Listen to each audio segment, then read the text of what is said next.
I'm American, arrogant, throwing fits, ripping shit, tearing it, imperative. Then I'm killing this mic no matter where I live. These derelict rappers acting a fool, this embarrassing is flagrant. That's the nature of this entertainment, and we can't even change it. Guilty before arraignment, now the system tainted. But when we speak, they all laugh at us. And y'all wonder why I'm lacking trust. Try to fight a giant with attorneys that can back them up. That's church versus science, both sides start acting up. I'm late on my assignment, hopping up a mile high, climbing. Obviously never silent, new alignment, I'm defiant, cannot describe it. Used to describe it as a young graffiti artist.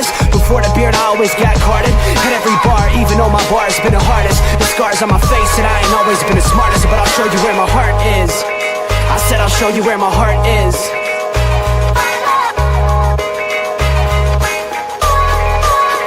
I can show you where my heart's at. See it on my sleeve, even if the beat stops my soul.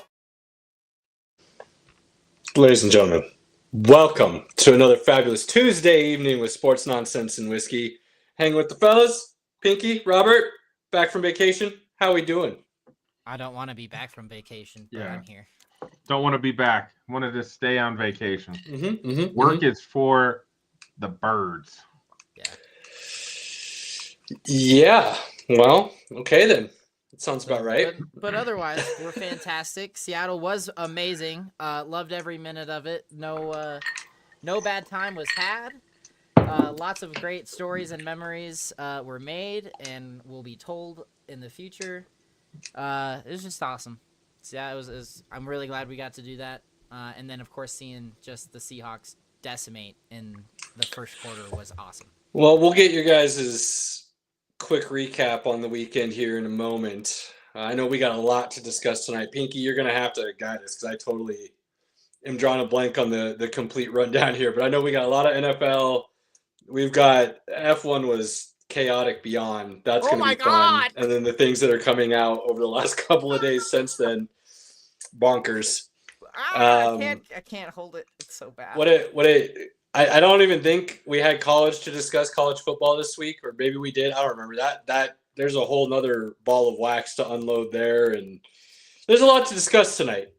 So to start jumping into it and kind of run through, and then whatever nonsense Robert has for us this fine evening to discuss and run through, we've got that as well. So without further ado, fellas, please get us going this evening with a recap of the Seattle trip, your thoughts, the 12th man, the market, all the good stuff that comes with it, and let it lead into the NFL weekend that was.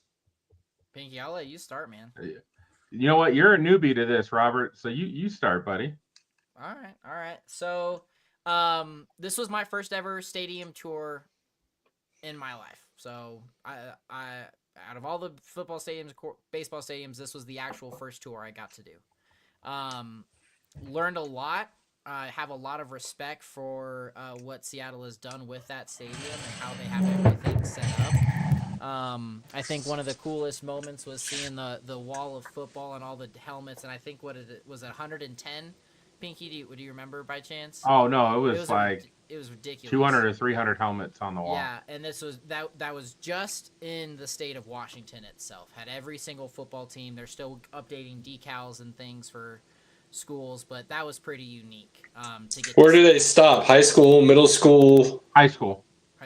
So every high school and college, and then the Seahawks obviously are represented on the wall? Yep. That's cool.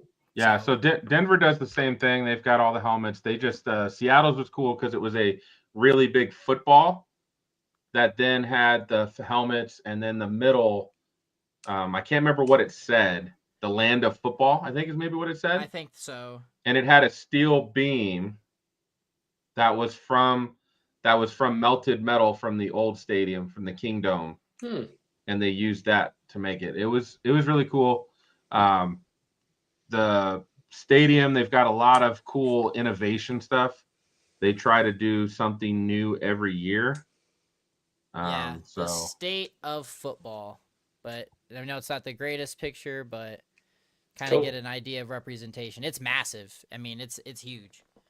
So that was really cool. And I was there with my brother Sean, who's for Pinky it's his Andy. He's my Andy. So getting to do that with him and his girlfriend was great. Learn again, like I said, even got the an unofficial tour of what FIFA is going to be doing for the World Cup, since they're going to be hosting in there was 30,000 square mile of cable. They're going to have to shut down the stadium after the football season, I think she said, for 3 months to accommodate FIFA and everything that they will be doing, to add an additional 10,000 square miles of cable. It's absolutely insane. For the international broadcasts and everything else that goes with that, it makes perfect sense. Exactly. Yeah. So absolutely insane. Definitely. FIFA is also making them remove all Lumen Field. Yep. They have to remove every single advertisement and association. It'll just be the Seattle Stadium. Because per FIFA, you pay to have your name represented on any advertisement, so they have to remove everything. Yeah, I told FIFA to kick rocks on that, but okay. So which means that's not just for Seattle. That's also going to be for Dallas. That's going to be for Kansas City. That's for any major stadium that has any marketing representation will have to be removed unless you have paid FIFA to have your name there. So pretty crazy. Definitely not something that I was made aware of from before. So love that. Saturday or Friday, excuse me, got to do the Pike Market, which, I mean, Pinky, that was awesome. The Pike Market was cool. Your Make-A-Wish moment. My Make-A-Wish moment, as Greg called it on the socials, was we just were chatting it up with one of the workers there. His one of it, was it his mom or some close mom and dad, yeah, lived in Florissant.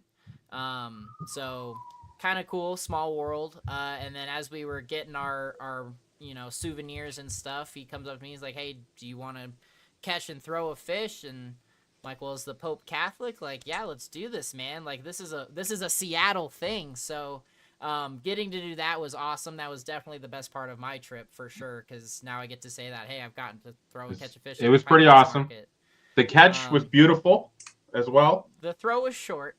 But we're gonna give him grace on that though, because that's a heavy fish. Yeah. Oh, and the distance, like, and when really you're checking it, you don't know how much you really got to put on it. See, I wouldn't even say any of that was the issue. And again, if we're just talking facts, my guy, based on what I saw, that counter was a little bit too high for you to be able to do. Guy, so no, I'm proud of my accomplishment. Yeah, like I kept watching that going, man. That underhand's going to be tough to get the. He can't Yeah.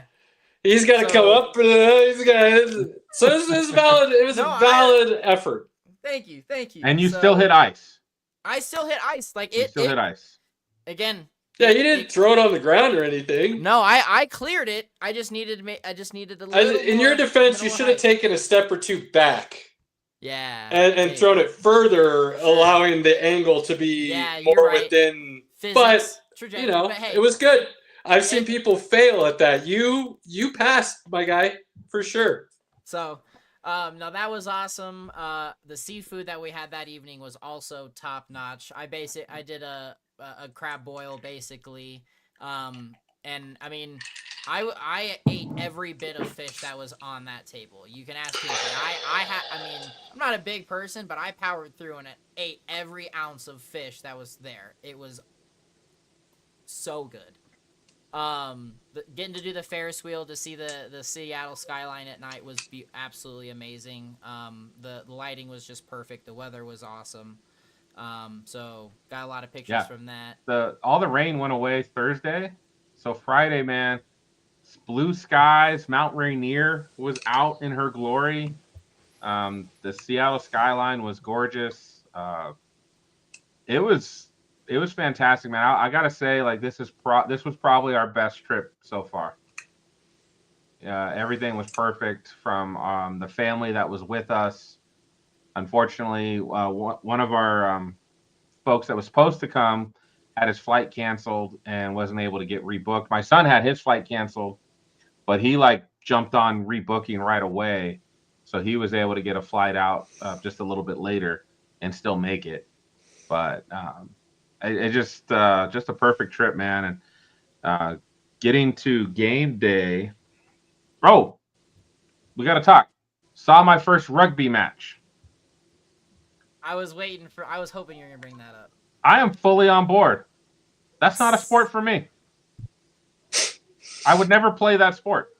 I think about it. It looks fun. I'm like, that kind of looks fun. I feel like I could get in the mix. I'm a bigger guy.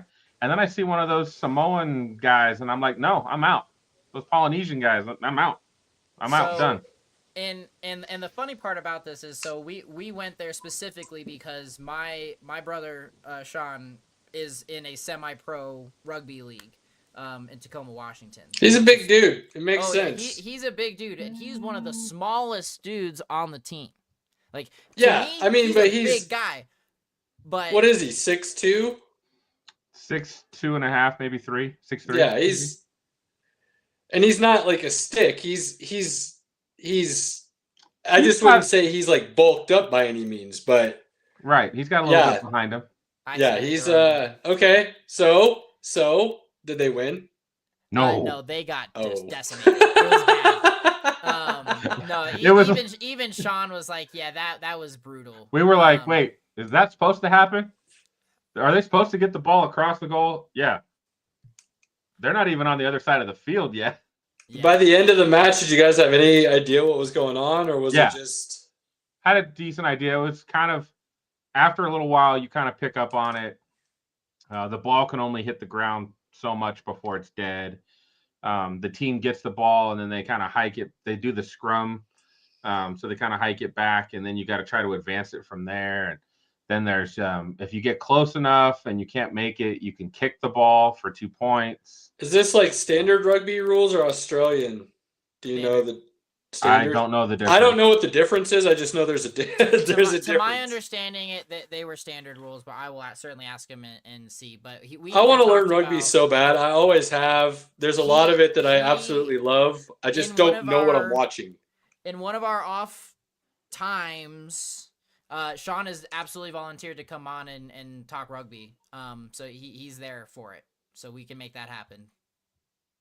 Yeah, I'd love to learn. I'd love to learn that. Yeah, I will get with him. I mean, obviously it'll probably have to be after football season, for sure, unless we figure something out. But no, that's an off season so that we can spend some time, because I'm gonna have a lot of questions. Yeah, a lot of questions. We'll make a special episode, rugby edition, whatever we want to call it, and then we'll have Sean on, and it'll be a good time for sure.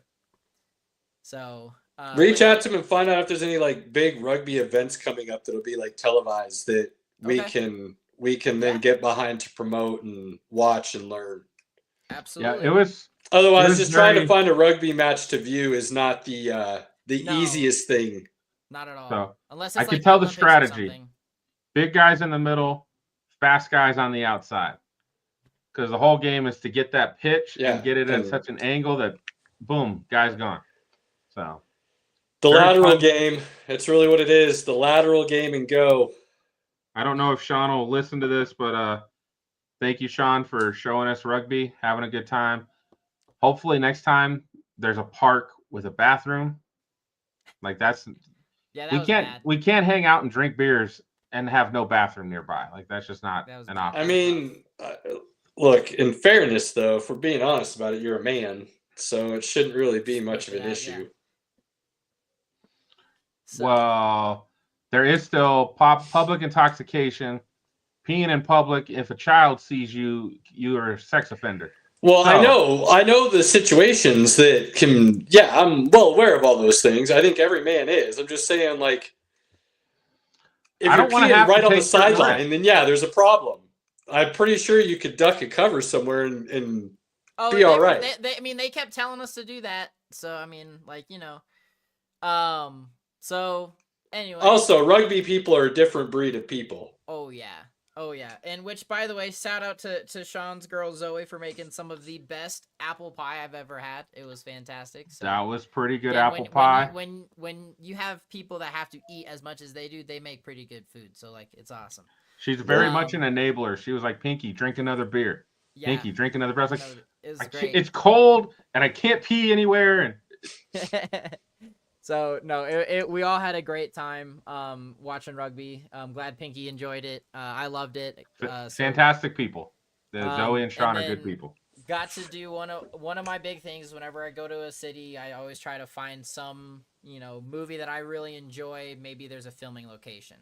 I got to go to the high school where 10 Things I Hate About You was filmed. So Pinky, Oh, I appreciate you cool. doing that. That's a So- big ass school. Oh, it's massive. I mean, I didn't get to do a whole tour or anything. It was really like, hey, we got to get back, but here, hop out, get some pictures, let's go. So, but I still got to see it. Got to see the field where he does the whole song and dance. So, R.I.P. Heath Ledger. That's one of my favorite movies. So, but yeah, Saturday again, had a great time with that.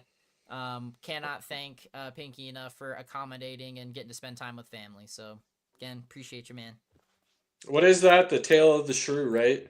Yep, exactly. A modern Great book. version. Yep, exactly. All right, so game day. We gotta wrap this up here to get moving through everything else. But game day, what's it like? What is the actual experience like inside that stadium? Bro, I can just tell you from the stadium tour, Yeah, man. it's loud as hell. It's crazy. There was 8 of us on the tour. 15 decibels. We went to our seats, which are standing seats, which is a whole different experience. And we were at our seats, and she's like, I'm going to say go, or I'm going to say see, and you say Hawks. 8 of us created a gigantic echo. Just 8 of us. Stadium's empty. Now think about the entire stadium. What's it all like 65? Yeah, something around there. Somewhere in the 60s. But that coverage that they have that's over the upper level seats, that just keeps the sound in. It's loud. It's loud. Now, thankfully, the Seahawks were whooping ass, so I don't think there was that true passion. I did get 1 third down where it got loud, like really loud, but I don't think there was quite that energy because they were already up like 35-7. So when it's a back and forth game, I think the energy would have been higher. Sure. Versus us just having fun. But Seahawks fans are they've got a lot to cheer about right now, right? They're a good team. Offense, defense, special teams. They played a complete game against the Cardinals, against a division opponent. It was beautiful. I think I might still give the edge to Saints fans. And maybe that's just because Saints fans brought it. Is... Well, they brought it, and their team sucks. So and they were losing. They just fired their coach. They actually won the game that we went to last year. They were bringing it, even though they're a bad team. So I also know, if there's one thing I know, if you get south of that Mason-Dixon line, football is a different animal, whether you want to believe that or not. And then you put it in a city like New Orleans that just wants to party all the time. Those things combine for a loud atmosphere inside a stadium. I'll let you fill in the blanks for why. But yeah. That is true. So, Robert, what was your feeling of the crowd? Oh, man. Everybody had a great time. I mean, they were very friendly. I mean, it was just... the energy was there. The Seahawks fans were probably some of the most passionate that I've seen, but I'm also comparing it to a soccer level, so it's not gonna quite get there. But I mean, I found myself enjoying spending more time with the Seahawks fans than the Broncos game we went to when we saw them play against the Chargers. Well, they also lost that game, so. But we also lost, so and PS2 got hurt, so it wasn't a great game anyway. But I had the energy and the vibes, if you will, in the stadium were great. Broncos fans are passionate. I wouldn't say they're kind. So yeah, so I mean, a lot of the Seattle fans were great. Now, when they were walking by. They were always cheering us on and whatever. We were dressed up as Seahawks fans, though. We were. So we were amongst the people. We were wearing the gear. We had our faces painted. You had your face painted. I did not. I didn't want glitter all over me. I don't mind a little glitter, baby. I don't know where you put yours, Pinky, but one of the other cool things, and we had to work. I mean, we had to really work for this, and it's sad we couldn't get everybody. But they do a certificate for your first Seahawks game, and they make it out and everything. So I'm gonna get that framed where they write it all out, and then I came with the sports nonsense and whiskey crew. So that was super cool. Excited to get that framed and put it up here. I don't know where it's gonna go yet, but really great game for my second ever official NFL game. I really don't count the preseason, but I had a blast. So recommend. Would love to go see another Seahawks game at Lumen. 10 out of 10. Absolutely true. So I think I also now have more Seahawks gear because of all the free crap we got than Broncos stuff. So that really needs to get changed and fixed. So that's on the agenda for Christmas. We'll get there after I recover from this trip. But yeah, that's gotta work on that. So transitioning to the NFL, there's some big news that happened today. Caleb, why don't you tell the people what happened? The Giants made yet again another mistake while trying to correct their previous mistakes, and fired their head coach and kept their GM. Again. And as more of this comes out, turns out they didn't want to even tell their GM they were going to fire the head coach because they knew he would be influenced and didn't want to go down that road. So they fired him and then told him that he gets to pick the next head coach. Which means they like him. Somehow it wasn't his fault how shitty the Giants are. Dude. I said it today on the socials, but this is like Chicago, man, where they keep making these terrible mistakes and somebody else makes a bigger mistake or a same level of mistake at the wrong time that completely bails them out of their awful choices. Like Chicago, I've gone down that road before. You really want to talk with me about it? Message us. I will go down the list of how Ryan Poles is not a good GM in the slightest and completely lucked into basically everything they have right now. Sheen's kind of looking the same way, man. I cannot imagine Sheen was the guy who picked Dart. That feels like it was fully Dayball and then convinced Sheen to go with it. Scat shouldn't have fallen as far as he did. Like, that was ridiculous. Everybody knew it. They lucked out there. Getting Abdul Carter. Getting the extra picks. Like, keep looking at the situations and you're like, how? Mm-hmm. The draft picks you do make that you didn't luck into have not worked out well. The free agent signings, I don't know how Sheen kept his job. No clue. So good luck to the Giants. I mean, it's going to be, as far as what you get to work with on the field, it's going to be a very intriguing job, and you're going to get a lot of top candidates that will want to be working with that group. I mean, you got Neighbors and Scat coming back next year. You're going to have draft picks to fix the offensive line. The defense should be playing a lot better based on the talent that's on the field. So new defensive coordinator should fix that too. I mean, there's a lot there. I wouldn't be excited about who I'm going to be working with, because who I'm going to be working with has shown some incompetency, I think is a kind way of saying it. So that I wouldn't feel good about. I don't know, man.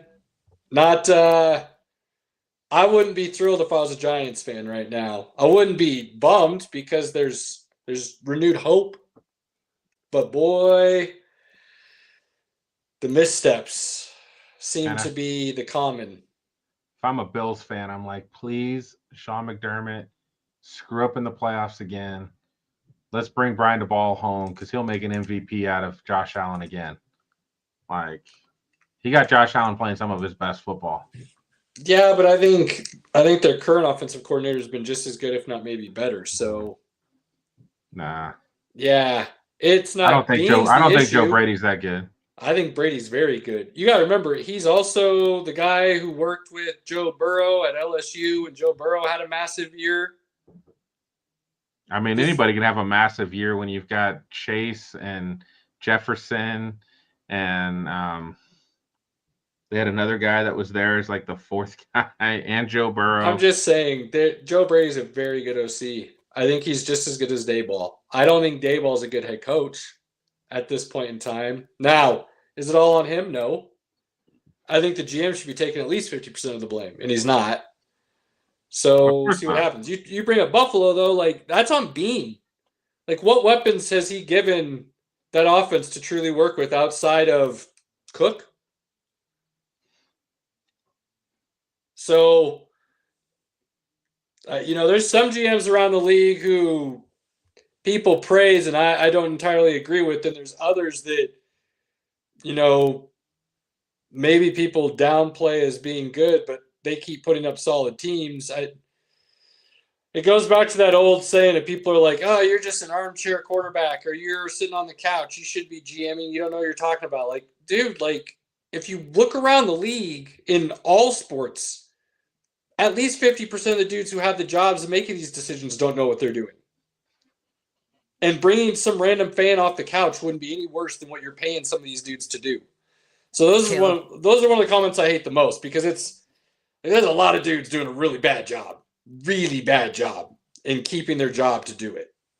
So what Caleb is saying, ladies and gentlemen, is that hire me, pay me lots of money, and I'll make you a championship team. That's what I hear. I can't do worse. And I'll come at a huge discount. I will save your franchise a lot of money, I promise you. I think you would, Caleb. So let's move on to who. There was something they were talking about this morning on Good Morning Football that I did want to ask Caleb. Right now, is there any team in the NFC that you're scared of? If you were a team in the NFC and you were going to have to play them in the playoffs, is there one team that you're scared of? Pink, I'll take it a step further. There's not one team in the NFL right now. I think there are a lot of really good teams, but I think all teams have shown at this point in the season that they have some very evident flaws. And none of those flaws seem to be something that the teams are going to correct at this point. They're going to have to live with it and kind of, live or die by whatever that flaw is, and hope it doesn't hurt them. Hope they get the right matchup, whatever it may be. So I'm glad this is the question, because it's something I was thinking about a lot here after this weekend's games. And I really don't think there's one true dominant team. I think there are a lot of really good teams that all have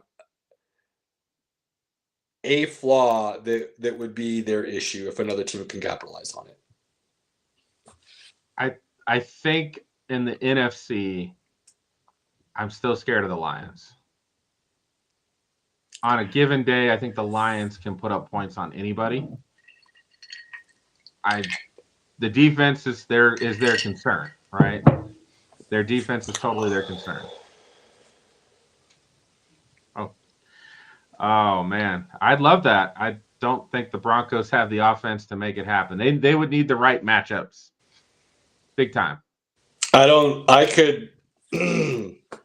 offense is so inconsistent with Denver. That's a problem. But I could argue that based on Denver's defense, the Pats don't have the horses on the outside to get it done. I know the receivers have been looking well. I know Drake May's been playing well. But if you go look at who they played and the secondaries they played against, it isn't exactly world beaters. That's what Denver actually has in spades, is their defense and the different ways that they can match up and go at people. I think Patriots, their run game is what kind of allows them to get away with that a little bit. Their defense has been playing really solid and not making mistakes, but it's kind of a bend, don't break at this point. You know how I feel about bend, don't break defenses. I think that is a coin flip in the playoffs. They typically bend and they end up breaking eventually. So, yeah, geez, I can't. I like where your mind's at, though, Jamar. I like where your head's at. Pinky would love that. I would love it. Jamar, who's got home field advantage in that situation? Give us that little tidbit. Who you got with home field advantage in that situation? Because that could very easily decide the game. The Lions, I think that defense is suspect, Pinky. It is suspect for sure.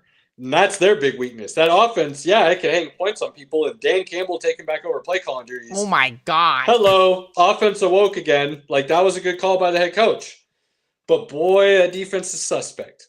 And we all know, and I hate when you bring this up, but there's truth to it that has to be recognized, especially come playoff time.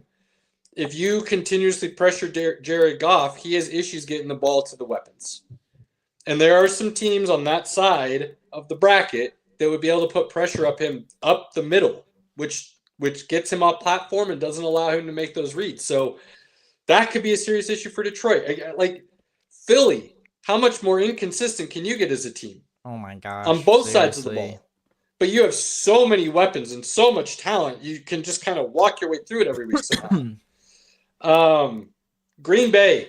I know a lot of people are down on Jordan Love. I will not sit here and claim that he's not without blame. But you go back and look at the tape, and them receivers are doing him no favors. There is a play where Christian Watson starts playing defense on the defensive back, looking like he's going to break up a really bad thrown and interception. The defender is in front of Christian Watson. Then there's Christian Watson, and the ball hits Christian Watson in the back of the helmet.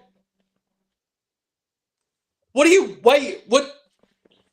Catch the ball. Instead of playing defense, you're a wide receiver. Catch. So Green Bay, that offense and specifically the pass catchers and Jordan Love right now are not anywhere close to on the same page. Jordan Love doesn't look like he's playing good football. And when that defense can't play from ahead, it has issues playing from behind. So, again, let's just go down yeah, man, I don't know. What do you think? Where do you stand outside of the team, obviously, you just mentioned in Detroit? I mean, the two teams in the NFC out west, the Rams and the Seahawks, they do have some issues, but they can play some really good defense. Good. They can play some really good defense. And Matt Stafford right now, I mean, we're probably going to chat about it in a moment, but he's in that MVP conversation for show. Like, he's lighting it up, man. Dude, I think I saw the last 6 games. He's thrown 20 touchdowns and 0 interceptions. Diabolical. Dude. What? I mean, let's be honest. When they can run the football, and you got Puka and Devontae, who both have different skill sets, and if you protect Stafford right now, yeah, I think it also just shows Stafford's really good. He's a really good quarterback. Tom Brady was giving him flowers. That interview was pretty cool. you could almost argue that Stafford's playing some of his best football of his career right now. Absolutely, you could. And we thought at the beginning of the season we were hesitant to say good things because we thought that back was going to be a legit issue. He's broke. Turns out he was just old and didn't want to do the preseason. He's like, I got a back issue, guys. No preseason. Call it a back thing. No Say sciatica if you want. I don't care. Just whatever LeBron's got, it's keeping him out. I'll do the same thing for a minute. Not for the Good golly. But yeah, looking really good. Okay. Pats and Broncos, 8-2, leading the AFC. Who would have thought? Who would have thought? The Broncos don't deserve it, but it's Your fine. record is you are what you are, bro. They've got issues. Everyone's got issues, like Caleb said. But at the end of the day, it's all about W's. You got to stack W's. However you get there. Thank you, Broncos defense. The Broncos are going to need to pull some of their games out down the stretch to make sure that they win that division and host a playoff game versus going on the road. So, and they better hope J.K. Dobbins' foot gets healed up because they're going to need him down the stretch as well. Yeah. I mean, do they? Sean Payton seems allergic to my dude. 5 yards a carry, and they're like, how about you get 12 to 15 touches a game? You know what he's addicted to? Those screen passes that Pinky loves so much. Oh, I hate him. I hate Sean Payton so much for running those plays every week, and they don't work. I hate him. You know what sounds you good? let me know when you Another want to screen. trust my opening week eye and your seasons will start being a lot less painful. There's a lot of things they can do. He's just being too stubborn. Very, very. Yep. He's got there's things that he can do to make this easier on the team as a whole on offense, and he's not doing it. I told you, man. I don't know how else to explain it. He's calling plays to set up plays, not to set up schemes. Like 4D chess on a regular chessboard. There's a lot of analogies you can use, but it's just not like. But Patriots crazy. Patriots are in good position, Jamar. Drake May might be the MVP also. Like we just talked about Stafford. Drake May is doing things that Tom Brady never did wearing that uniform. Just to put that into perspective. I know we've said that once before, but he's doing things now that nobody's done. That dude 70% completion percentage over 2,500 yards. I can't remember the TD to interception ratio. Like, he is balling. And like Pinky said last week or the week before, like Drake May is who he would pick now out of that draft if he could go back and redo. Wouldn't be mad at that at all. He just looks really good. And then you pair him up with Josh McDaniels, and I'll say it again. This looks like Patriots Dynasty 2.0 in the sense that you've got Josh McDaniels as the OC, working with a young quarterback. And I know Brady wasn't young at the time, but working with a young quarterback who's got what appears to be all the skill sets to make every throw on the field and process quickly. I don't think Brady ever gets enough credit for how quickly he was able to process a defense and make the right read. Drake May's doing that. And then to have the ability to make the perfect throw to wide receivers who would be 3 or 4s on a lot of other teams, but are year 1s and 2s. And that has been the Patriot way for a couple decades to win Super Bowls. And it looks like the exact same thing again. Absolutely wild. Pinky, you talk about this one first. This is all you. Let me hear your thought first. Yeah, I still believe. Mm-hmm. I've seen a lot of good stuff from him. He is clutch. Not all quarterbacks have the clutch gene.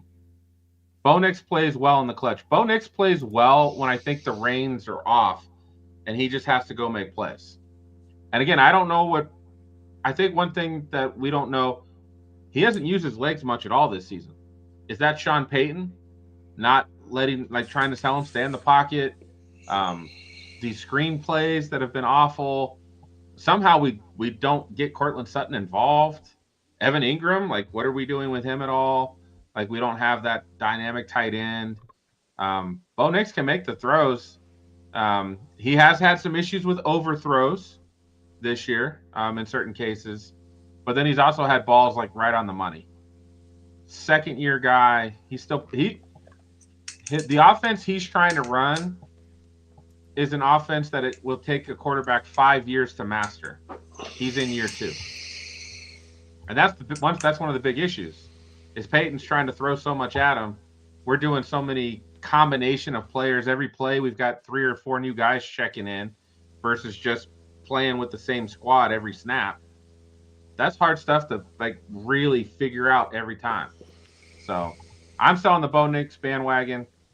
I don't believe any of the crap that's out there right now. I saw multiple times in the first half of that Raiders game, there were plays that were there to be made. A couple guys dropped footballs. A couple guys missed blocks. There was a lot of blame to go around. I still think Bo Nix has got it. The Broncos offense is like bad jazz. Like every once again, you're like, oh yeah, oh yeah, they are doing like, oh, no, wait, that's not. Yeah, they're on back. No, that's not. Oh, that was a good note. That was a good note. Yeah, like what do we? Oh, they are on beat. No, they're all together. No, they're not. Like there's just something off all the time. So see what happens. What do we got next? Well, that MVP conversation, we had a little bit of that already. Drake May is absolutely in the conversation. Matt Stafford's in the conversation. Drake May, Matt Stafford, Jonathan Taylor. I think those are your 3 front runners right now. I'd still give it to Jonathan Taylor myself. I think the Colts would be awful without him. It would be hard to argue against that, especially after what Daniel Jones has put on tape the last couple weeks. If Jonathan Taylor is running the ball very well, the Colts are usually looking pretty good. Whenever a team is able to put him in check, the Colts offense struggles. Is there anybody else out there that you think is in that conversation at this point, or is that where we're at now? Is Patty Mahomes still floating around the outside of that conversation? He's playing good football this year. He is playing good football. I have him in fantasy, so I do know he's playing good football. I don't think Patty Mahomes is there yet. By the end of the season, could he be? Sure. I still think Mahomes and Allen are on the outside looking in right now. I think those three are the guys. If Baltimore goes off and gets into the playoffs or wins the division, I mean, if they win the division, they're in the playoffs. If they win the division and Lamar finishes with some kind of ridiculous numbers even after missing some games, does he get in the conversation? No, I think he missed too many games, in my opinion. Fair. I mean, I like that. Those three right now, it would be hard to argue. I think you could put our boy Sam Darnold in there as well. I was hoping you were gonna. I didn't want to say it. I didn't want to say it, but again, after this last week, wasn't the best game. Numbers weren't quite there either. Now you can have a couple bad games throughout the season, and still at the end have the record and the overall stats to be fine. But I was arguing for Stafford a couple weeks back. I think after this last week, those three kind of separated themselves a little bit from where he was. Yeah, I think you can throw Dak out. He's not in that anymore. Sam Darnold's probably on that outside looking in.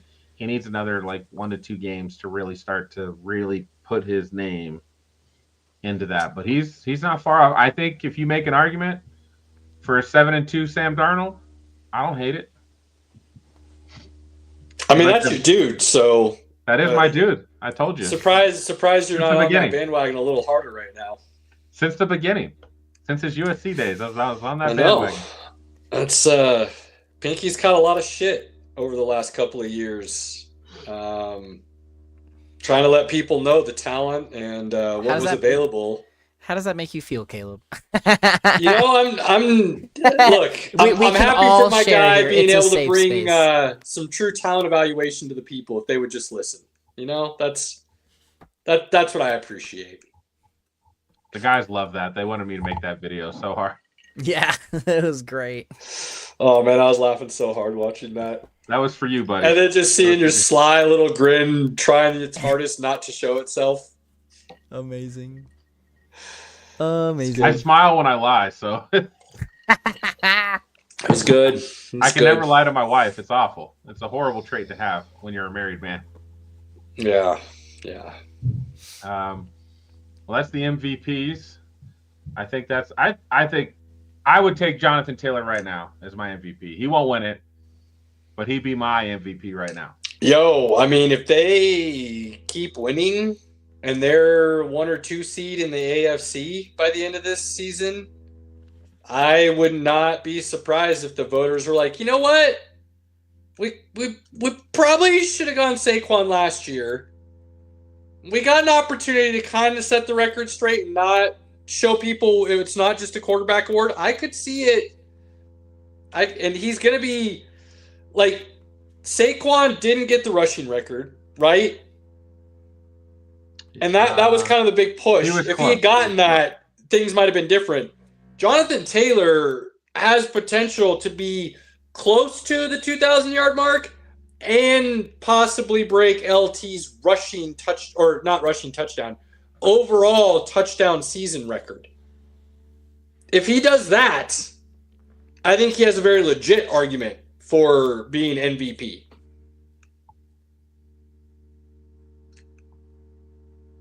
Excuse me. All right. F1. Tell the people, Robert. Oh my gosh. The amount of excitement I had, it was bad.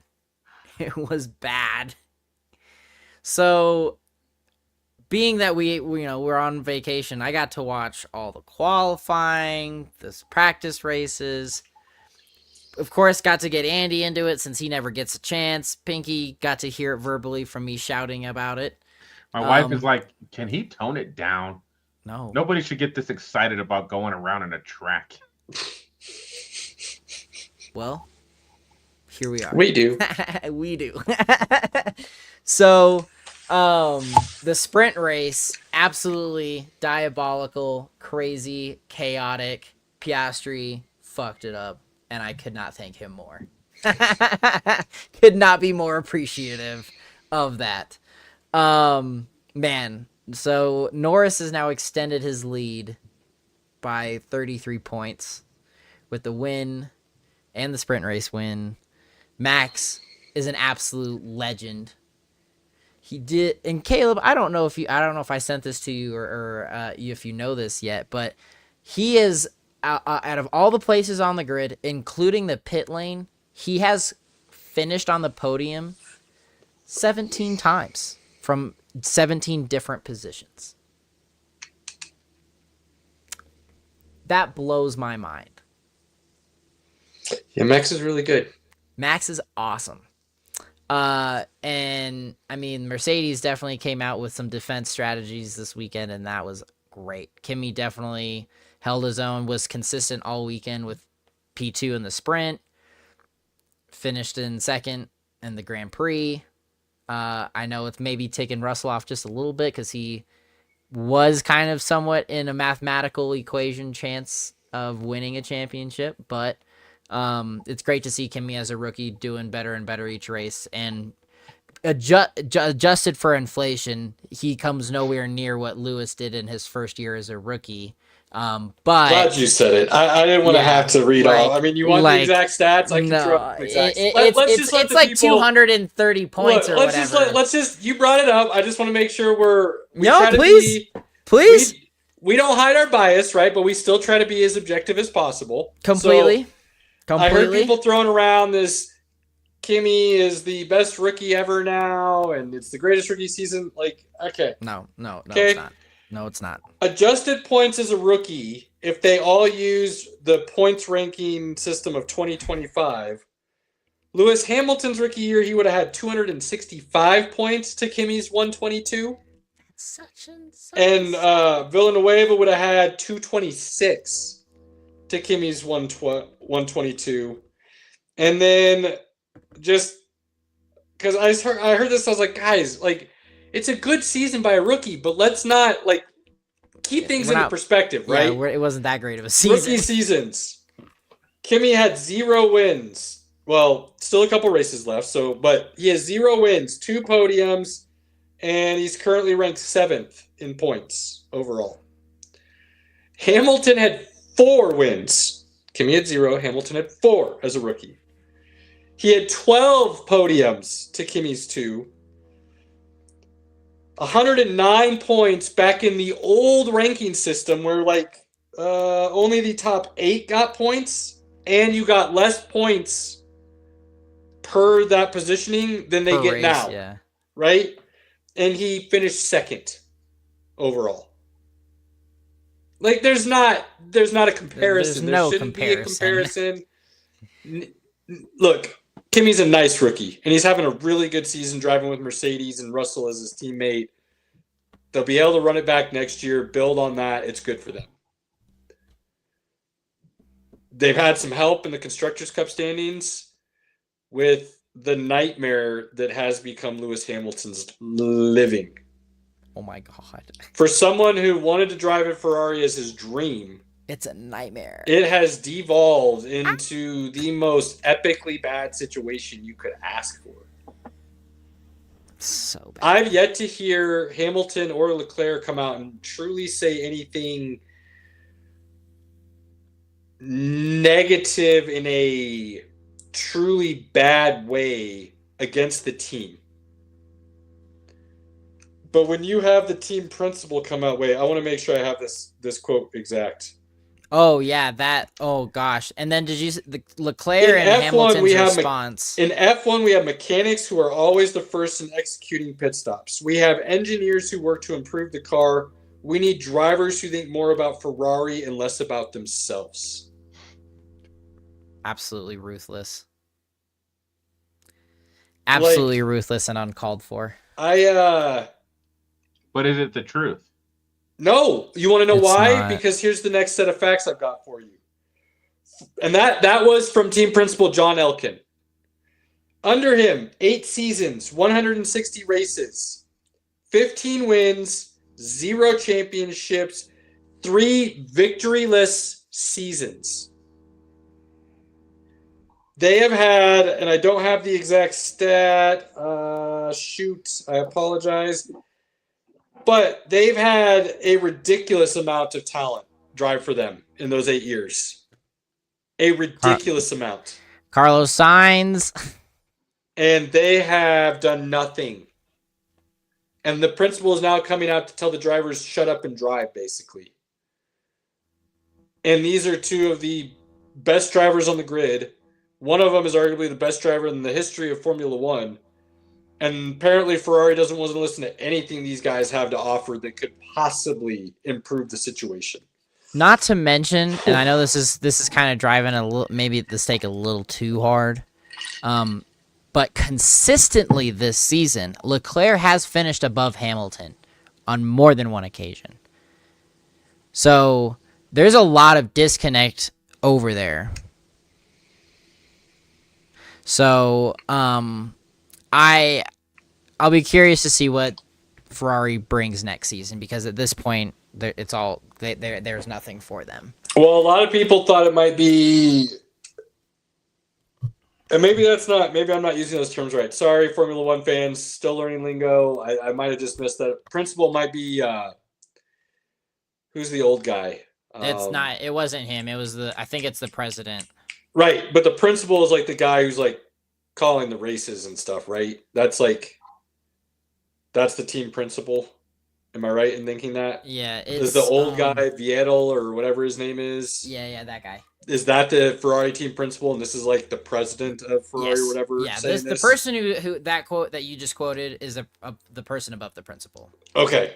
So thank you. I'm glad I thought about that. So yeah, the fact that dude, like, because I know a lot of people were thinking that and I can't remember the old guy's name. I apologize, but I know a lot of people thought. I'm looking it up.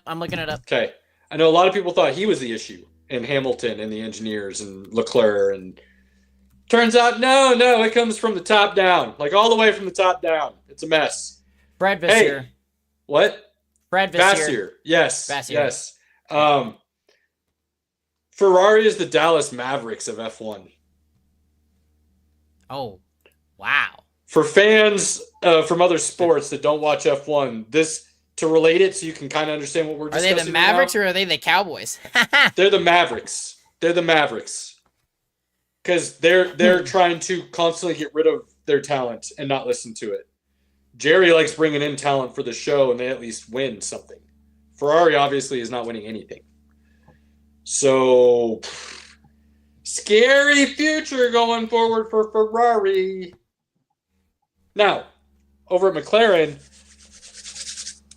Pinky, you know I have no problems kind of talking myself up a little bit. I got a little bit of confidence in me.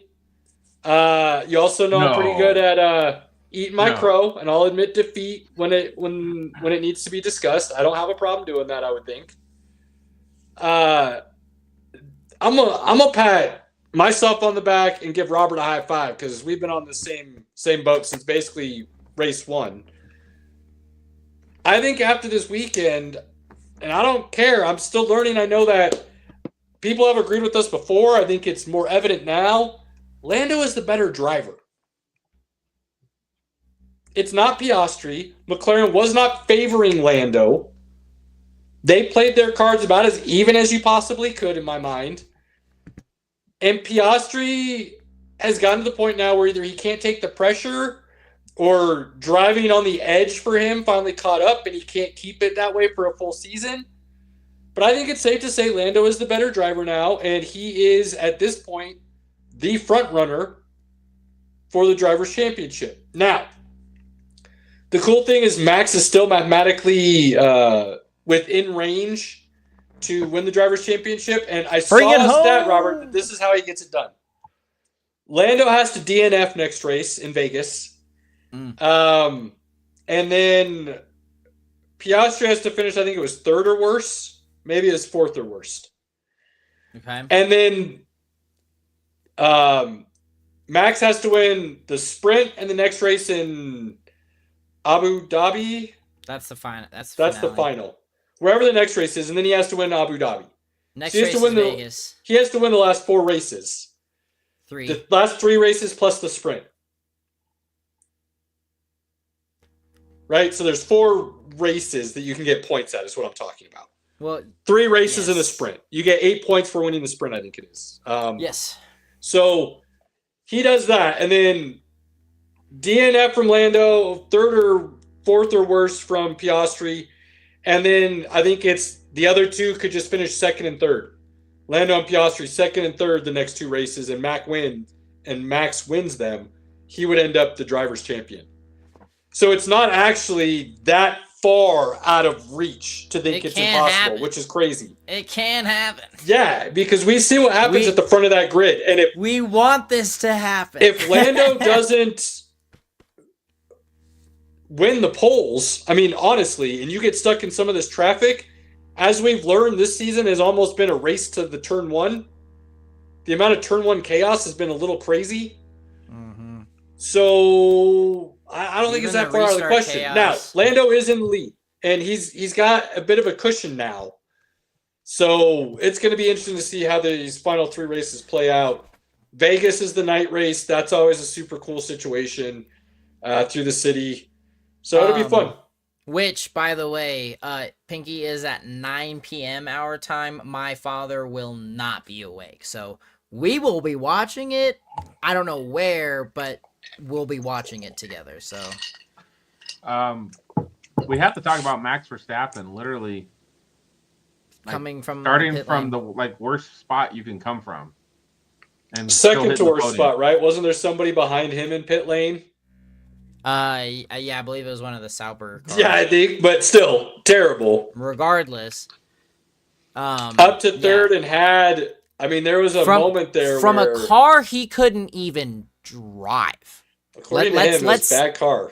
Yeah, he couldn't even This is the first time since 2006 that 2 Red Bulls did not finish in the first qualifier. That is crazy. It's so bad they changed his engine. That's why he started in pit.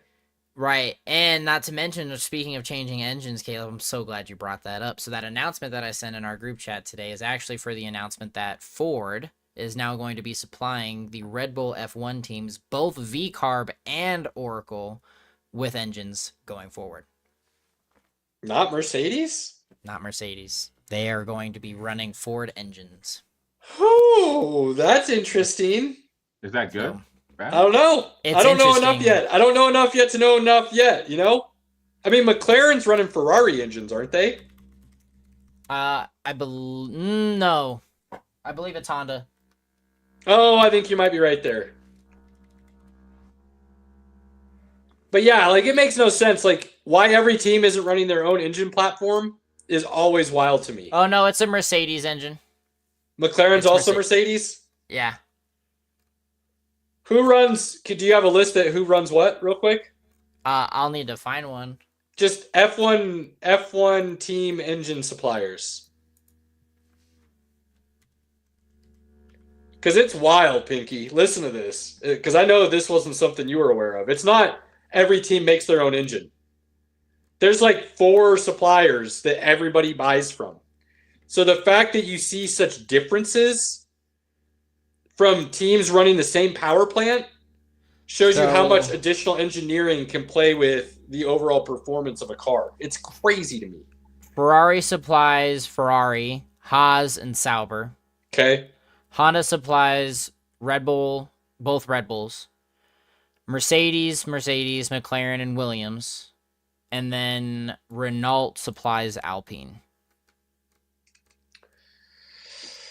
And then next year you got Cadillac coming in, and they're not supplying their own engine next year, I don't think. Correct. I can't remember who Cadillac's going with, but it's not Ford. Ford's a new supplier of engines starting next year. Mm-hmm. Who's all going to run a Ford engine next year? Does it tell you that? This Ford announcement just came out today, so I haven't seen anything else yet. Okay.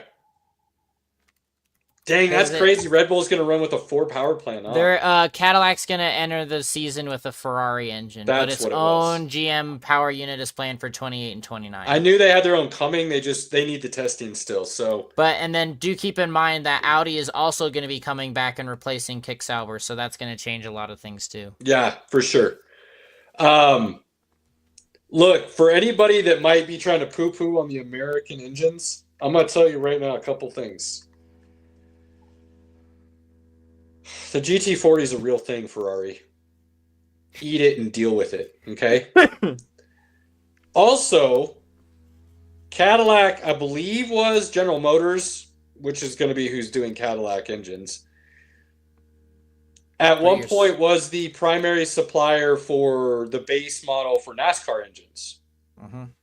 So neither of these power plant manufacturers, I don't know what else to call them, are new to high performance engine building, right? And obviously Ford's still involved in NASCAR heavily. But I think these engines and suppliers, you might be surprised who looks at switching over to them moving forward. Haas being another American team, it would not surprise me if they end up going with Ford as well. But we'll see. Maybe they go with Cadillac's engine when that pops out, being an American supplier, General Motors. But it's going to be fun. It's going to be fun to see what happens next year. The rule changes coming in the next few years are going to be crazy. Rule changes, new car, another team to the grid. I mean, it's just going to be awesome. And I'm not going to get to watch any of it. It's going to be so cool. Well, it's a good thing that you have friends who may, work that out for you. I know. But as far as the facade that we're going to put on TV, right? I'm just going to... So no, F1 awesome. Was super happy that Kimi took second in the Grand Prix. That was definitely super exciting. Being a big Mercedes fan, already coming into this and getting a rookie that I get to follow and things, it was awesome. So loved that.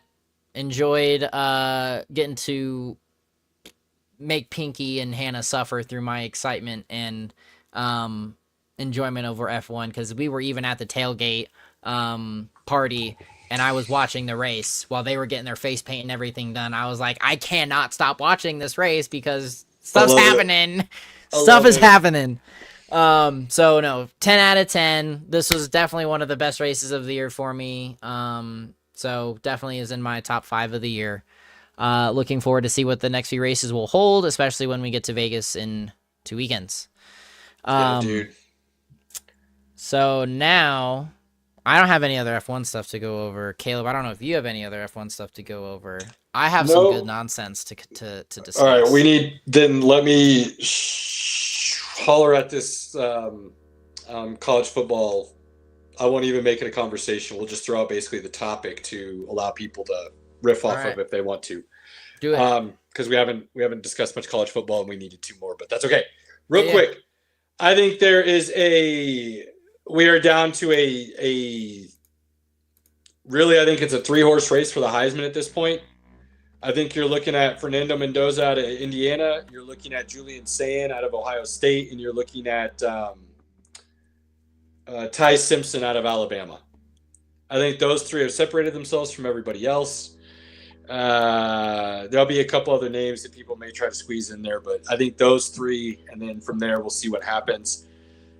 Fernando Mendoza had his Heisman moment over the weekend with that throw to Penn State, and that was one of the greatest catches I have ever seen in the back of an end zone. That dude was touchdown on Sunday. Yeah, that was crazy. Saturday. And so, Caleb, I did see this, and I did want to talk about this with you. While yes, that catch was phenomenal, but let's give a shout out to that official who, if you watch the slow-mo, his whole face turns down and he's watching them feet. Like, incredible body processing moment. That awesome. Freaking awesome. Glad you said that, because I was going to mention the similar. That's why I brought up the catch specifically right the way I did, because I've seen a couple other people comment and give the ref credit as well. A lot of people like to shit on officials. I can understand why in a lot of situations. Hey, this man! But, man, was that official in the perfect position to make that call, and then he made the right call. So, kudos to you, good sir. Brian Kelly and LSU, what a mess. They are now saying that they haven't officially released him so that they can try to figure out a way to fire him for cause and not have to pay out his buyout because Brian Kelly didn't want to negotiate for a lesser dollar amount. And honestly, if I'm being honest, Brian Kelly deserved to go, but good for him. I wouldn't ask to take less money. You guys put it in the contract for a reason, so pay me. now. You let me go. Pay me. That situation is devolving quickly. The ridiculous bias that exists, which is, I understand, right? I get it. I'm not mad at the bias. It's one of the things that makes college football so awesome. But dude, preseason polls got to go. Coaches talking about their league as if their league is the only league that existed because they know how much it benefits them if the competition they played looks better in the grand scheme of the college football playoff rankings. So they will completely build themselves and their league up to bash everybody else and not try to be objective in any shape, way, or form. And a lot of that is because of the preseason polls, that if you had a name next to you, a number next to you before the season started, you're in way better shape than if you didn't. Instead of honestly assessing the talent on the field. I've said it before, there are enough metrics out there for the CFP to do a ranking with their first ranking and not have any of these previous polls involved. No coaches poll, no AP poll. Coaches are insanely biased. I just talked about it. The AP poll has proven to be an absolute joke, and that was made evident this year when a couple people came out, specifically that female reporter, who basically just said she's coin flipping. She's picking based on mascot names. Who's scarier? Like, I don't care what your thought process was. She obviously made it a joke and didn't care what she was doing. How many others are doing the same thing? Or voting and have no clue what they're actually voting on because they're not watching the games. They're not paying attention. They don't have a true baseline to judge from. So get rid of them. It's a ridiculous, antiquated way to go about deciding who's better. There's a lot more to discuss. College football is off the chains right now. But yeah, I think we can end there, and let's get a little nonsense, my guy. What do you got for us this evening? So I'm going to keep this spoiler free. Pinky has not gotten a chance to see it. Predator Badlands, phenomenal. Throw some respect on Dan Trachtenberg's name. 3 back-to-back bangers. Developing a universe. Cannot recommend it enough. Pinky, we need to figure out a time to go. I will happily go with you again to see it. So bro, I would have gone yesterday afternoon, but you were dead. I was dead. It's okay. I think I still made the right decision, though. I didn't go to the movie with you. It was still a good decision.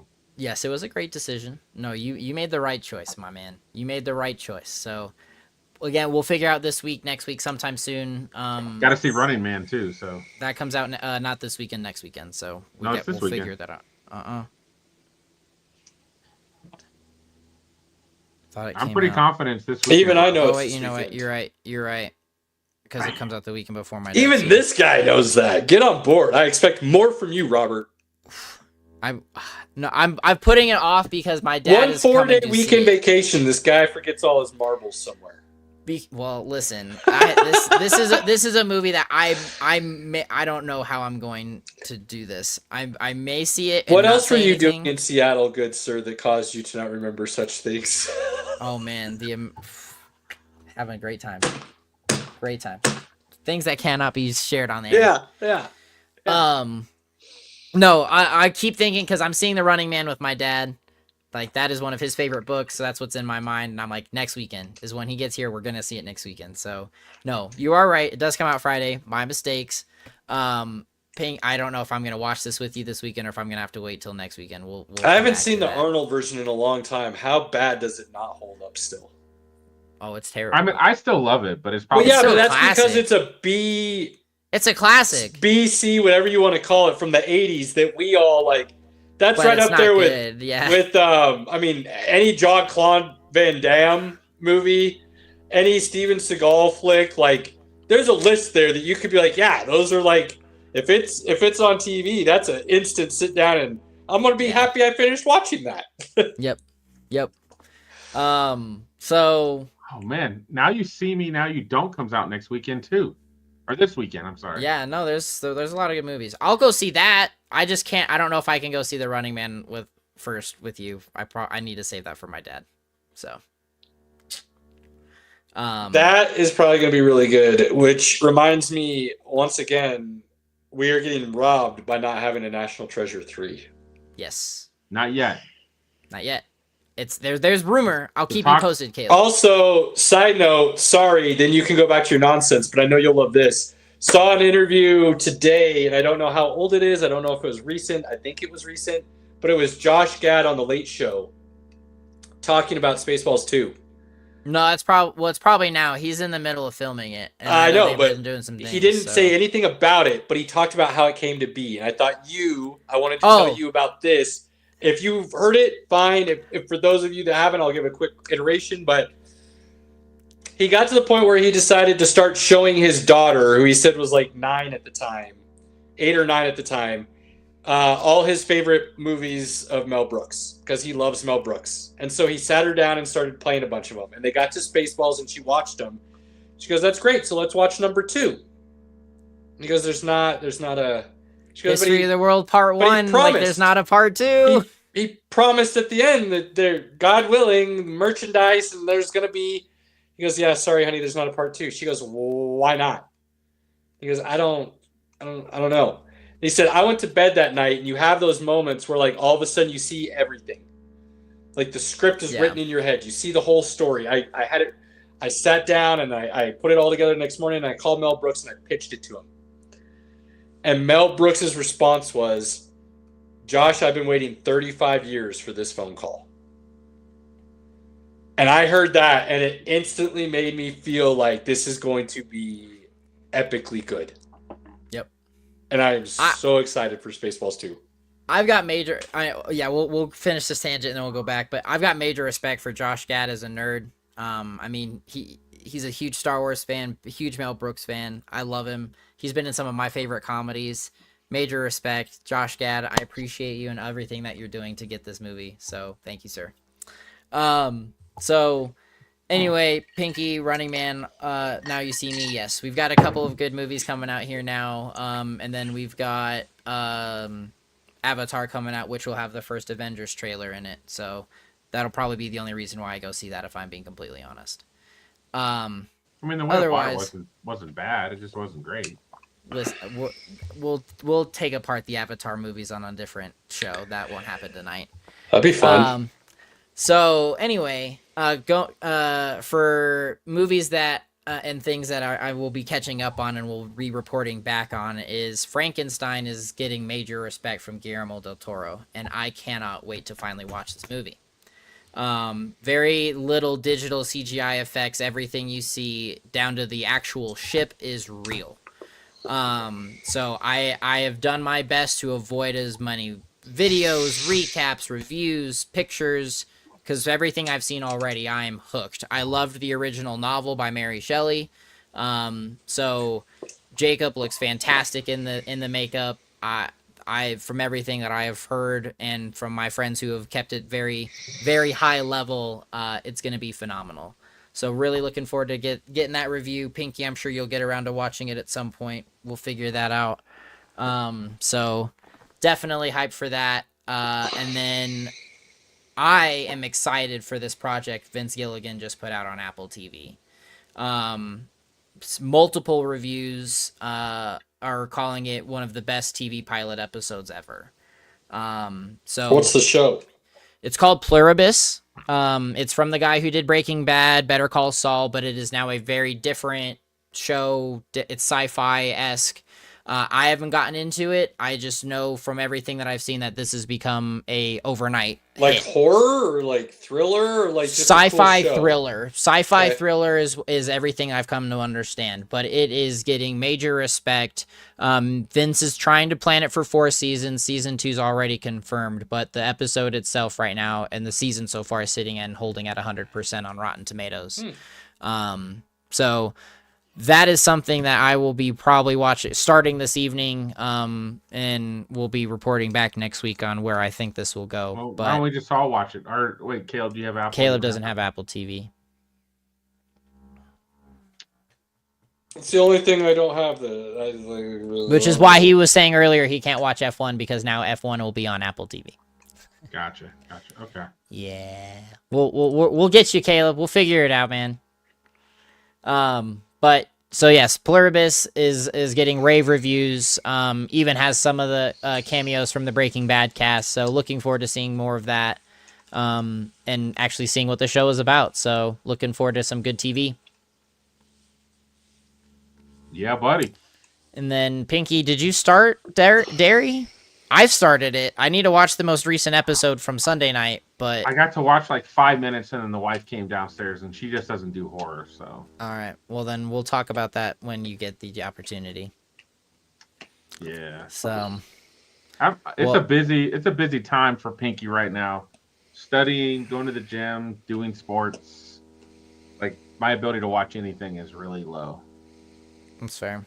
Yeah, I'm trying to find time for my own stuff. So with this vacation, I'm like, well, I gotta carve a couple days to catch back up, and then all will be well in the world. So. And then But, I like no. sleep as well, so Yeah, exactly. Sleep is important. So, but no, good. I'm excited for a bunch of the nerd stuff coming. I'm excited to get caught up on the nerd things I'm missing out on right now. And we'll definitely be having lots more to talk about next week for what I missed. So let's do it. that's what I got. That's what I got, gents. He's done, Caleb. Caleb. All right. Well, then here we go. Couple things. Comment as you like. We'll kind of run through this. I rewatched.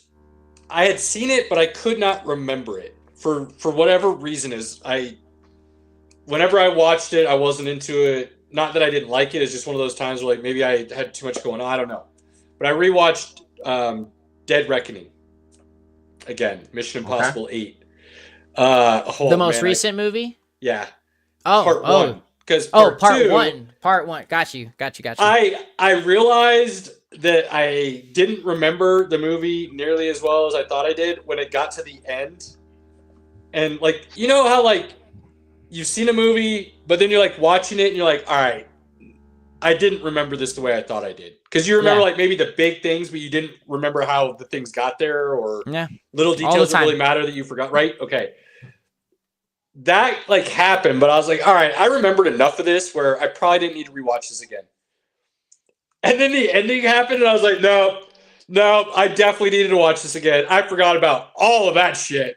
What the fuck? I was like, all right, where's the next damn movie? I need the next movie right now. That was really good. You've got my Fandango. You should be able to watch it. Wait, the last one's out? Yeah, bro. I already have it, and I've watched it multiple times. Oh man, I am gonna have to do that. Here. Wait. I'm checking right now. Dang, I will have to do that. I'm sitting here going, well, that'll be one in theaters I'll have to wait on. But you're telling me it's out already. That's how far behind I am with some stuff. Oh, it is out. It is not on the one of the sites I gave you. So I'll just have to just bring it to you or give you my Apple login, and then cool. My Apple login. Thank you, because I definitely want to watch that now. God damn, I forgot how good that ending was and totally forgot about it. Watch the first episode of Gen V. Oh, I need to do that. We're gonna start rolling through that now, the wife and I, and that's one of the shows she really does like, The Boys and Gen V and stuff. So we've started it. We will be burning through that now. So that's good. That's my plan this week too. I like where the first episode jumps off right away. So we definitely need to get that watched so we can discuss that, because Boys season 5 will be coming out here before we know it, and we need to be on top of that. That needs to be weekly viewing. Caleb, speaking of, because we brought it up last week, this is one thing I did forget until I just looked on my phone. We are getting a redo TV series of V for Vendetta, helmed by James Gunn. I don't know, but it's happening. Oh, it's happening. It's been confirmed. Why is so many questions, so many concerns. Why is James Gunn doing it? Why is it a TV show? The movie was flawless. I don't think I like James Gunn with that source material, based on what I've seen from him so far. Very interesting, but I'll be watching it. I'll definitely be watching it. Yep.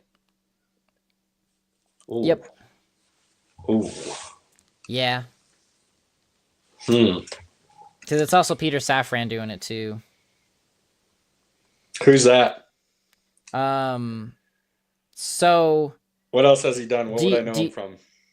I believe he's pretty much like the the Robin to Kevin Feige of Marvel, basically. Okay. But so the other side of this, Caleb, and I really don't want to go down the rabbit hole tonight, but we can another day, is technically V for Vendetta is a DC comic. So. No. Mm-hmm. Mm-hmm. Really? Mm-hmm.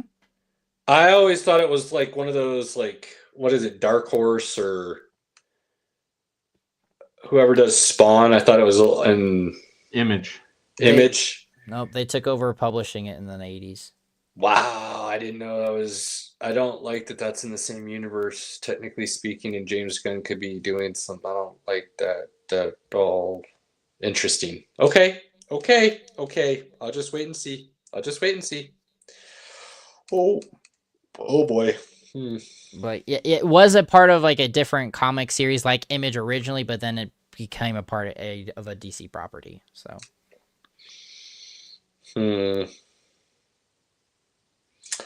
How do we feel about, and I can't remember, Robert, you can pull this up real quick, if it's a movie or a TV show. I feel like it's going to be a TV show. I'm ready. I'm listening. The greatest war movie ever created in the history of man, Starship Troopers. Oh, doing more of it? There's a remake coming. Yeah. No, I'm game. If they can... And from what I've read and heard, the movie completely went sideways from the source material in the book. Oh, yeah. I didn't read. I just think the movie is so incredibly amazingly done in so many awful ways that it is just quality peak cinema at its finest. I mean, that's how I feel about Mortal Kombat. Honestly. There was back in the day in high school and college, there was a restaurant I worked at as a assistant, a sous chef, a line cook, and kitchen cleaner. Kind of did all of them because it was just a small restaurant. It was the head chef, the owner, and then you in the back. Right. And he had a little 13-inch TV that he had up on a platform, basically up on the ceiling. And we had that going, and usually we're watching games. But if Starship Troopers was ever on, that automatically got put on above anything else unless it was a playoff game. Right. So you'd be sitting back there cooking and chilling out, hanging out, and Starship Troopers just playing. It was great. And so it's from the reports and everything, it's supposed to be a more faithful adaptation of it. And I am a fan of the director. Is it a new movie remake or is it a series? No, it should be a movie. Okay. But the director Neil Blomkamp, who did District 9, Elysium, Chappie, Gran Turismo, he's helming it. So I have hope that it will be good, but it's not going to be like District 9. I actually thought was pretty good. Not District 9 is phenomenal. It deserves a sequel. It deserves a sequel. I can't say I liked any of those other movies. Gran Turismo was phenomenal. I thought it was really slow. Really slow. Oh, I love that movie. Chappie is a very unique film on its own. That's a weird movie. And Elysium, I enjoyed. I definitely thought it could have been better, but it wasn't bad. It's an older Matt Damon movie, and it doesn't. I don't think it holds up, in my opinion. But I think there's a reason people don't talk about it. I mean, yeah, it wasn't that great of a movie. It wasn't, like I said, it wasn't bad. I'm not saying it was great either. I'm not gonna go on my shelf and be like, oh yeah, it's not in my collection. So yeah, I think that's about all you need to know. I think it's bad, Robert. I think the fact that we won't rewatch it says a lot about the movie itself. Like if that was on TV, I wouldn't even put that on to fall asleep to a nap. Oh no. I would rather go watch Home Baking Championship. Put on the Food Channel, baby. Over Elysium. Yeah, like I'd throw on the Food Channel over Elysium for sure. I love that. That's hilarious. It was not good. Not entertaining. That's funny. But we'll see what happens. Don't It's in shake your head, production. Pinky. That wasn't Pinky approved. There's no way that movie's Pinky approved. No, not at all. But still, So, but we'll see. I'm excited to see what they do with it. I'm nervous, but also excited for the Avengers trailer in a couple weeks. We got some cool stuff coming up. We got last big news I wanted to get your thoughts on, and I've been specifically not saying anything about this because I wanted to see your first reaction to this question. All right. I didn't want to just get the text information back. Uh-oh. Because I think the face is going to tell me a lot about what I need to know without you having to say anything. Oh boy. There are rumors that have started circulating such that I believe there is now fire, not just smoke, of George Lucas returning to Star Wars. Yes, I've seen things. I don't know how valid they are or to what capacity. Rumors such that we may get the actual sequel trilogy. If they do that because of Ahsoka, I'm gonna be really pissed. What do you mean? Because why? Like we could have done it the first time and had no problems. We wouldn't have had to spend all that stupid money for crappy fucking films. Carrie Fisher's now dead, so we don't get anything out of that. Like, oh, so that's why you would be mad because we couldn't quite get it the way we should have. We could have done it the right way, and they fumbled it. They absolutely screwed it up. Yeah, but there's still, based on what the idea was, it sounds like Maul Shadow Lord could very easily set up what we really want to see. The amount of anticipation I have for this project is immense. I cannot wait for this TV series, and it needs to. If there's anybody that you can know is there with you, it's this guy. It's this guy. I would. Oh my gosh.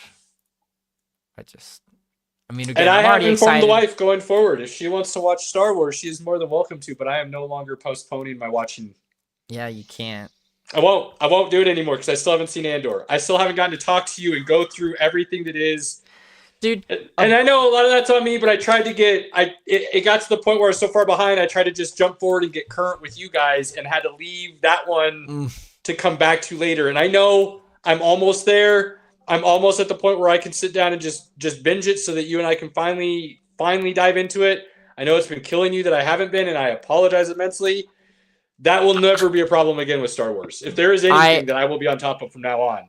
I have one of our coworkers at work. He's like, Robert, what? Because I gave him he's like, what? Gave him my login. He's like, I want to watch a Star Wars show. I'm like, watch Andor. He's on season 2, episode 4 already, and he started it like a week and a half ago. And I'm like, get through it. Has he never watched any Star Wars? Oh yeah, no, he's a big Star Wars guy. He just hasn't gotten into any of the TV projects. So that's why he was asking. So the next thing he's doing is Clone Wars, right? Like he won't. No. That he's not that big of a nerd to go that far down the rabbit hole. Yeah, but see, that's what I keep trying to get people to understand. If they would just jump into it. It's not about being a nerd. It's if you're truly a Star Wars fan and you don't watch Clone Wars, the amount of quality Star Wars content you're missing is beyond really even being able to speak about. I know. The depths at which it builds that universe out for you and explains so many things is it's hard to even justify. Oh, I know. I mean, one of my dreams is to get Pinky to actually watch Clone Wars. I watched the first 2 seasons. Those are you gotta. Mortis happens in season 3. Jesus, Mandalore doesn't even have stopped. Like it only picks up from there. Yeah, I would love to get Pinky through the whole Clone Wars. And then look, coming from somebody who is a self-proclaimed Star Wars nerd like Robert, but had trouble, openly admitted, didn't have a problem admitting I had trouble getting into Rebels. So good. Once I got over the animation of it and just started watching for the storyline, Dude, Rebels has some of the best storytelling in all of Star Wars. All of Star Wars content, period. So, like, It justifies the man. very existence of Ahsoka. Huh. So good. Huh. So good. I'm ready for this Mandalorian movie in May. I took the day off already. A lot of good stuff coming. On that note, yeah. final thoughts. Robert, lay it down. Dude, spending time with family and everything, getting to see friends, I can't get enough of it. I loved it. Seattle was great. Getting to spend time with Pinky and the family. I wouldn't trade it for the world. Definitely one of my best trips I've ever had. Definitely an experience I wouldn't trade for the world. So got to do a lot of cool things that I never thought I'd get to say. So Pinky, I appreciate you, homie. So thank you, man. Pinky, final thoughts, good sir? Well, yes to everything Robert just said. Family, football, food. Amazing. And then thank God. I was hoping this is where you would go. John Cena, Grand Slam champion, baby. Let's go. Woo!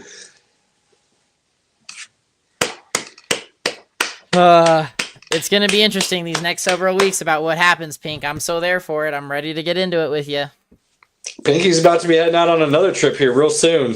Real soon. So we'll get some behind the scenes on that one too. Apparently, I'm part of a fan base now that is embroiled in a quarterback controversy. So, yay.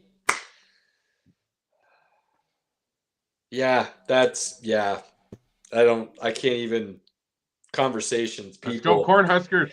I've heard a whole lot of you don't know ball over the last couple of days. Let's just say that. Yikes. On that note, ladies and gentlemen, please listen to these two. If you get an opportunity to take a trip, go do something new, something different, explore, learn, build your world outside of your own world that it currently is, take advantage of it, especially if you're going to do it with your inner circle, family, loved one, friends. You know how we feel about that. Take advantage of those moments. Pinky, jump in real quick. Go. You only live once. The man is right. You only get one chance to do it. Do it. On that note, if you follow us, if you like our content, share our content, pass it along. The support means the world to us. If you followed us long enough, you know it's cliche, but we truly mean it. We are trying to do something different. Please, please, please like, follow, share, support any way you can. Till next week, hit us up. Let us know what you want to discuss. We're out. Later.